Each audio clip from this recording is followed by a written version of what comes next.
अब हमने इस पे एक क्वेश्चन लिया है। क्वेश्चन है हमारा ए से दो प्रोडक्ट बन रहा है, एक बन रहा है 2B और दूसरा बन रहा है C, दोनों गैसियस स्टेट में है। ठीक है, तो ए के लिए जो रेट कांस्टेंट है K1, इसकी वैल्यू है 2 × 10⁻³ पर मिनट, मतलब फर्स्ट ऑर्डर रिएक्शन है। K2 की वैल्यू जो है 1 × 10⁻³ पर मिनट है, दिया है क्वेश्चन में। The rate of appearance of B taking 2 molar concentration of A is equal to, ये जो है 2 मोलर है, तो rate of appearance of B बोला है, तो dB/dt हमें निकालना है।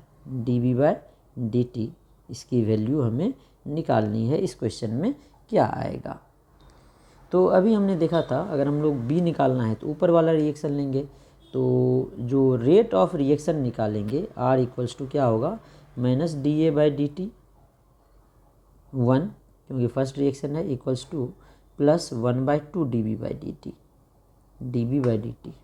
ठीक है, तो हमें dB/dt निकालना है और रेट ऑफ रिएक्शन कितना आ जाएगा, K1A।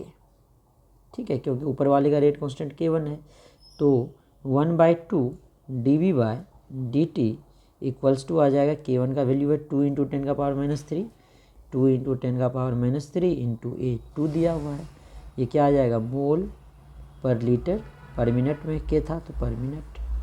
अब हमें dB/dt निकालना है, dB/dt अब डायरेक्ट आ गया, इस 2 को उधर ले जाओ, 2 × 2 × 10⁻³ इंटू 2 मोल पर लीटर पर मिनट।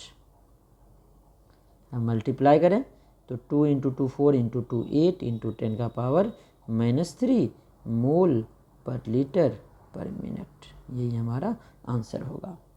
इसके बाद हम लोग एक और क्वेश्चन देखते हैं। इस पे मैं क्वेश्चन नहीं लिख रहा हूँ, क्वेश्चन है बाईसाइक्लोहेक्सेन।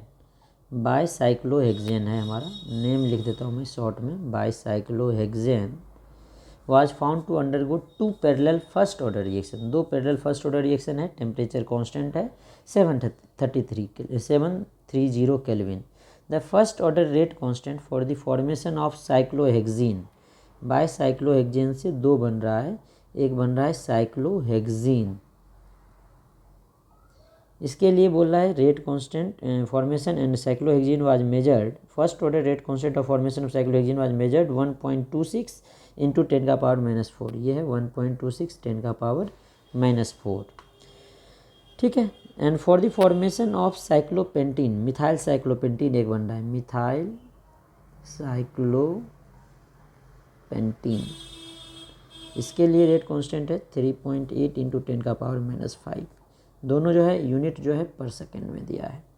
तो पूछ रहा है what is the percentage distribution of arrangement products, जो ये दोनों बनेगा इसका परसेंटेज क्या होगा। इसको मान लो B है, इसको मान लो C है, ये K1 है, ये K2 है। तो परसेंटेज ऑफ B अभी हमने बताया था, B के लिए रेट कांस्टेंट क्या माना हमने, K1/K1 + K2 इंटू 100%। अब B निकल जाएगा तो 100 से माइनस कर देंगे, C निकल जाएगा। K1 की वैल्यू है 1.26 10⁻⁻⁴, 1.26 × 10⁻⁻⁴ डिवाइडेड बाय K1, तो 1.26 10⁻⁻⁴ प्लस K2 की वैल्यू है 3.8 10⁻⁵। ठीक है, इंटू 100। अब इसे सॉल्व करोगे तो ये आ जाएगा 77%। तो 77% B आया, तो C कितना आएगा, 100 - 77% दैट इज़ 23%। ठीक है, तो इसका मतलब है जो हमारा साइक्लोहेक्सीन बनेगा 77% बनेगा, और साइक्लोपेंटीन जो बनेगा मिथाइल साइक्लोपेंटीन वो 23% बनेगा। अब हम लोग इसके बाद नेक्स्ट देखते हैं सीरीज रिएक्शन। तो जो सीरीज रिएक्शन होता है ना, उसमें क्या होता है, एक रिएक्टेंट से दूसरा प्रोडक्ट बनता है और दूसरे रिएक्टेंट में जो प्रोडक्ट बना है पहला का रिएक्टेंट बन जाता है। जैसे मैं बताता हूँ एग्जांपल से, अभी हम लोग देख लेंगे सीरीज रिएक्शन। ठीक है, तो इसमें हम लोग क्या करेंगे, जो हमारा एक रिएक्शन है A to B, ठीक है, इसके लिए प्रोडक्ट B है और रेट कांस्टेंट हम लोग मान लेते हैं K। तो अब जो B से C बनेगा इसके लिए रेट कांस्टेंट मान लेते हैं K2, और B जो है इसके लिए रिएक्टेंट हो जाएगा। A to B के लिए B प्रोडक्ट है, B to C के लिए C प्रोडक्ट है, और B क्या है, रिएक्टेंट। ठीक है, तो इस टाइप के रिएक्शन को हम लोग बोलते हैं सीरीज रिएक्शन। अब इसमें भी 2 रिएक्शन हो रहा है, और एक रिएक्शन क्या हो रहा है A to B जिसका रेट कांस्टेंट K1 हमने माना है, और दूसरा हमने लिया है B2C, जिसके लिए रेट कांस्टेंट हमने K2 लिया है। ठीक है, और सबको हम लोग मान रहे हैं फर्स्ट ऑर्डर। जो कैलकुलेशन हम लोग करेंगे फर्स्ट ऑर्डर का करेंगे। ठीक है, तो जो फर्स्ट रिएक्शन हमने माना है ए टू बी रिएक्शन के लिए, इसके लिए क्या आएगा, -dA/dt। ए टू बी के लिए जो रेट ऑफ रिएक्शन होगा -dA/dt किसके इक्वल होगा, K1A के इक्वल होगा। ठीक है, और ये इक्वल होगा +dB/dt के, क्योंकि dB/dt क्या है, प्रोडक्ट है, तो इसको थर्ड मान लेते हैं। और जो दूसरा है B2C, इसके लिए K2 है रेट कांस्टेंट, और इसके लिए रेट क्या होगा, K2B, और जो हमारा रेट ऑफ रिएक्शन होगा क्या आएगा, -dB/dt इक्वल्स टू K2B, और अगर इसको इक्वल करेंगे तो आ जाएगा +dC/dt प्रोडक्ट में, इसको फोर्थ मान लेते हैं। ऐसे भी लिख सकते हैं dB/dt equals to +dC/dt equals to K2B, तो दोनों तरीके से लिख सकते हैं, कोई इसमें गड़बड़ नहीं होगा।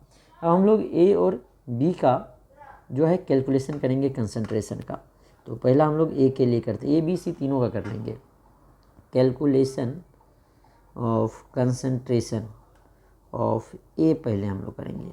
तो ए तो सिर्फ हमारा फर्स्ट रिएक्शन से ही आ सकता है।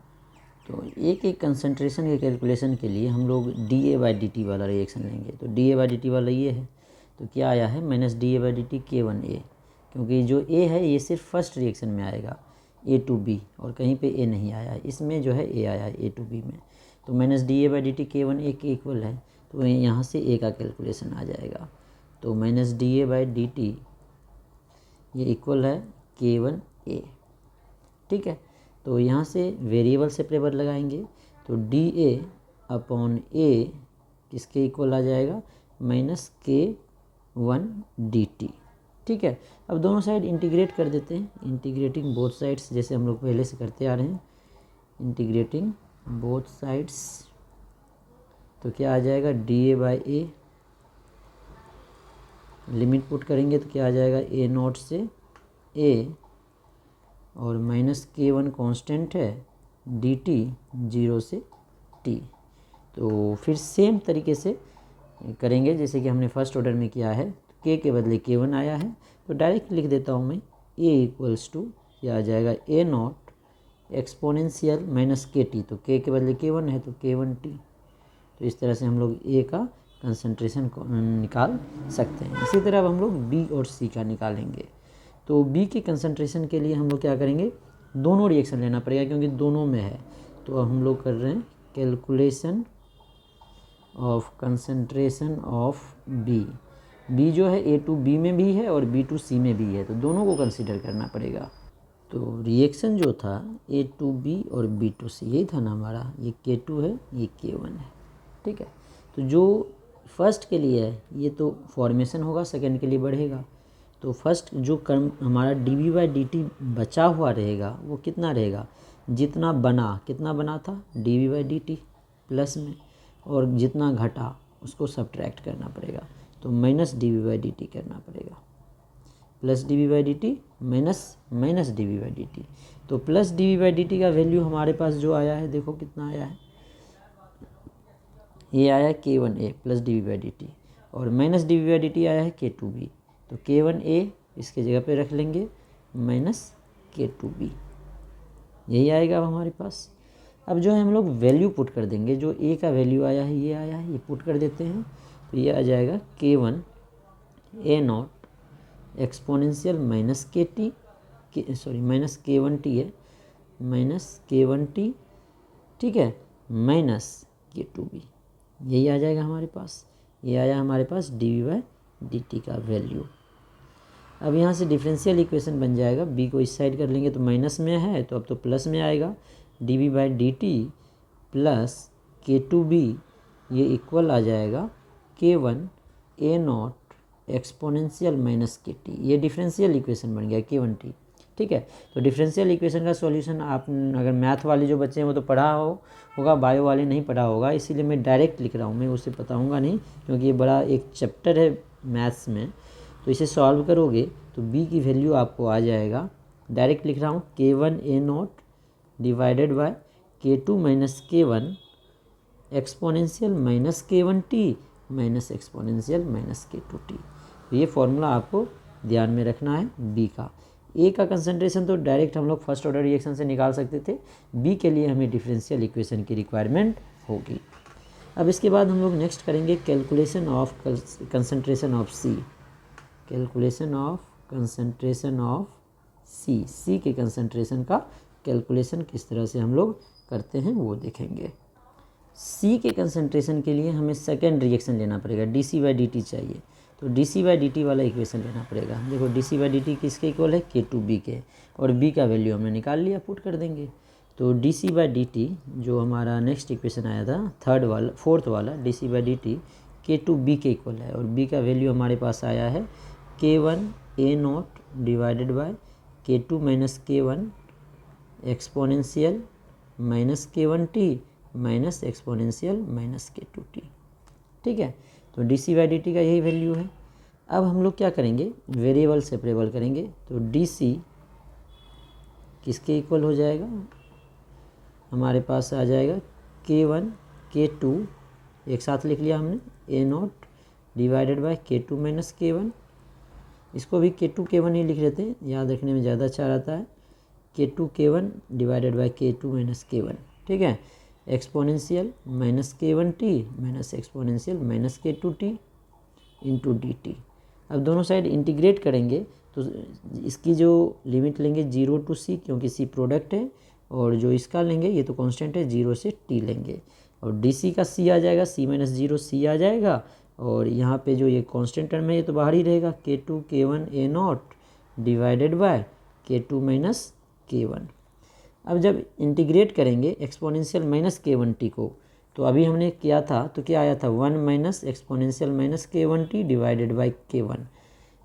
माइनस K1 आता तो उल्टा आता, तो माइनस के ऊपर किया तो ये प्लस सेम आ जाएगा, minus 1 minus exponential minus K2T divided by K2। यही हमारा आंसर आ जाएगा सी के कंसंट्रेशन का। तो इस तरह से हम लोग ए बी सी तीनों का कैलकुलेशन कर सकते हैं। अब इसके बाद एक है रिवर्सिबल रिएक्शन, तो रिवर्सिबल रिएक्शन में किस तरह से कैलकुलेशन करेंगे वो हम लोग नेक्स्ट वीडियो में देखते हैं।